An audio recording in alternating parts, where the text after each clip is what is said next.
For the book review project on the online teaching survival guide, I had chapter 8, Letting Go of the Power in the Late Middle. The book breakdown, it is kind of, or the layout is beginning, early middle, late middle, and then the closing. Again, mine was the late middle, so that's about halfway point of the course. It really talks about deep learning with questioning, strategies for assessing growth, project coaching and empowering learners, critical thinking, and problem solving. I really enjoyed the project section, which I'll get to a bit more later. It was broken down into 4 sections. One of them was going deeper, so really questions and empowering students to create their own and use them to learn. Section 2, feedback for cognitive growth. Section 3, assessing learning as you go. Section 4, community empowerment and social networking. In the first section, there was 4 tips in this section. One on questions and answers. The author described it as like upside down and inside out. I thought this kind of described it well, designing activities that require students to ask questions. So it really like learning through questioning, empowering them to create questions by reflecting on their knowledge, discussions, whether it's forums and pairs and groups. Tip 2 was techniques for making students' knowledge visible. So kind of like balancing the input and the output, so like what they're learning and then how they're using it. They gave some techniques here that I have listed. Tip 3 was developing rigor in questioning. And then they mentioned some intellectual standards such as clarity, precision, accuracy, relevance, depth, breadth, logic, and fairness. And yeah, really having students develop those like core concepts. Tip 4, moving beyond the knowledge integration to defining problems and finding solutions. So this talked about like understanding the problems and then how to find solutions to them. So this like kind of section really showed how the students are kind of taking the lead role here, and gave again 4 helpful tips that kind of revolves around questioning and yeah, they're learning and applying concepts and ideas and all of that. Then the second section was feedback for cognitive growth. There was just 3 tips here. So timely feedback on assignments using rubrics. It's really talked about including rubrics, so students are aware of like what's expected, what they're being graded on,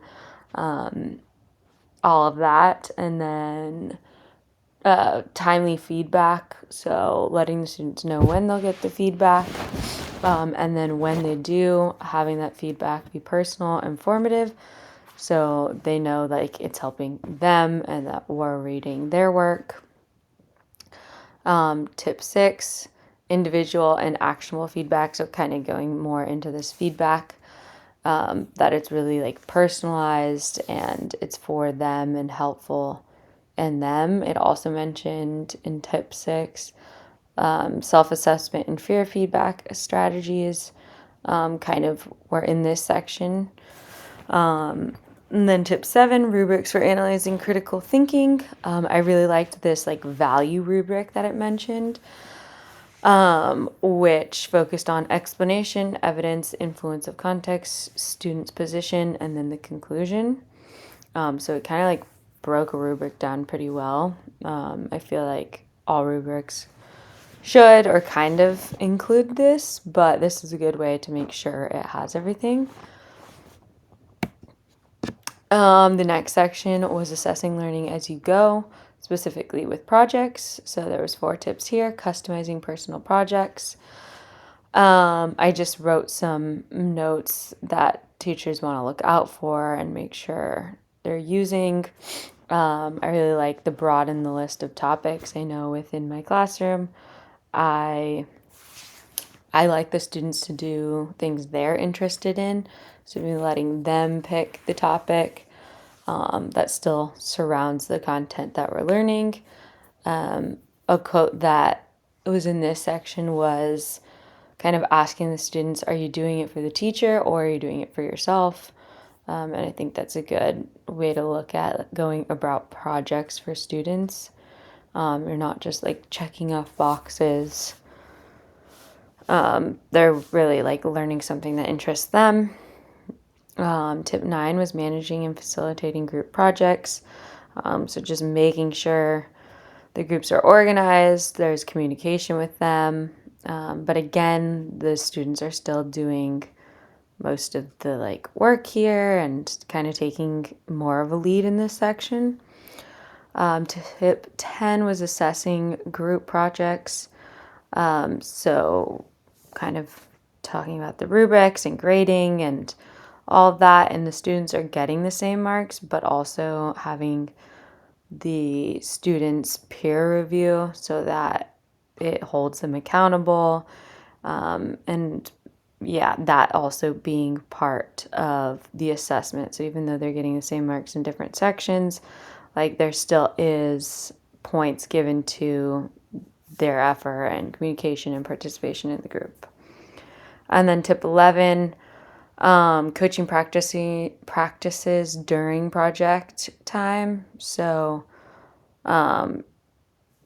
being helpful for the students, coaching them, again, them doing the work, asking learners to post progress reports so like they're staying on top of their things, not getting too far behind.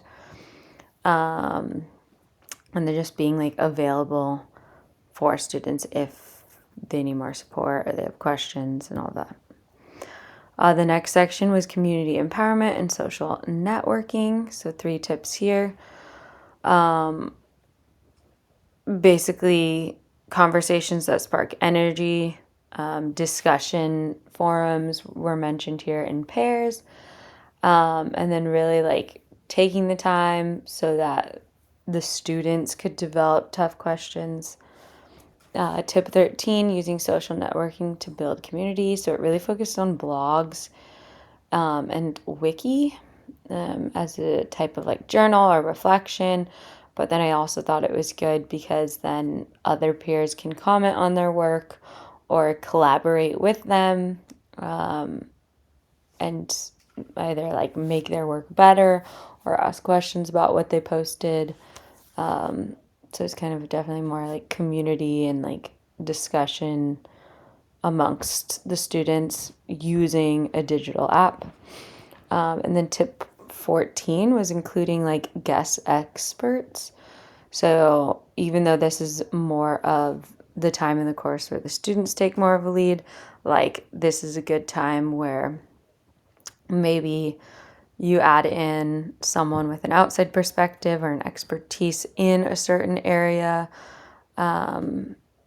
make it more real world or career related.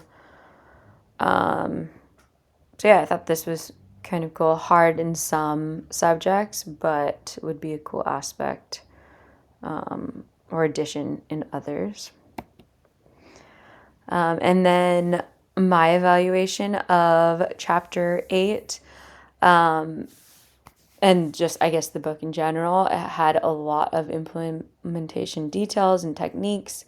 I like that it was broken down by sections, and then amongst the sections there was tips, kind of like a guide of things to use. I haven't taken an online course or taught one in a while, so this is my first one in the past several years, and it's just a good reminder of things we should be looking out for, incorporating. Also, like just like little like reminders, I guess, and helpful information for when we're teaching courses.